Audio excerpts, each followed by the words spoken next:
Nice. The first project you should build is your portfolio. Yes. Now, that's a mistake I did when I was, although I did build a portfolio though, but I didn't put too much effort into the portfolio. It's just, I think it should be, it might still be online though, but I don't really know. I don't even care anymore because I want to build a new one. Now, that's a problem, or rather, that's a thing that most techies don't do. Good, you are done learning a particular programming language, right? You've gone through every nitty gritty, every area, and to you, you are good. But do you have any proof to show it? No, you don't. The first thing you should build is your portfolio, because after building your portfolio, anything you build thereafter, you can be putting them into your portfolio. Do you get it? That way, even if you are still a newbie and then someone asks you, who are you, and you're like, I'm a front-end developer or I'm a back-end developer, and they'll ask you, okay, good, what have you done? Now, mind you, when you build your portfolio for the very first time, good, when you get to the work section, or rather when you get to the experience section, nothing might be there, right?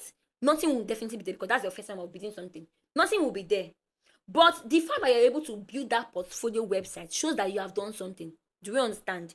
And also, in your portfolio website, even though you've not actually built a real world website or application, now, when you are going through your course, be it you are using YouTube, you are using LinkedIn Learning, you are using Free Code Camp, whatever platform you're using, definitely as you are going through that course, they are going to give you few projects to do, right?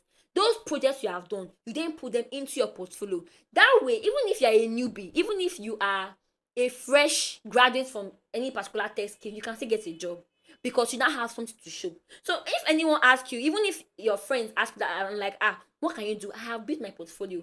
And in that portfolio, you are able to put all those other things you are able to build during your course into that portfolio. So that's what I think. The first thing to actually build when you are a newbie is your portfolio website. Thereafter, whenever you build something else, you can then start putting those projects into your portfolio website. So that's my answer to the question.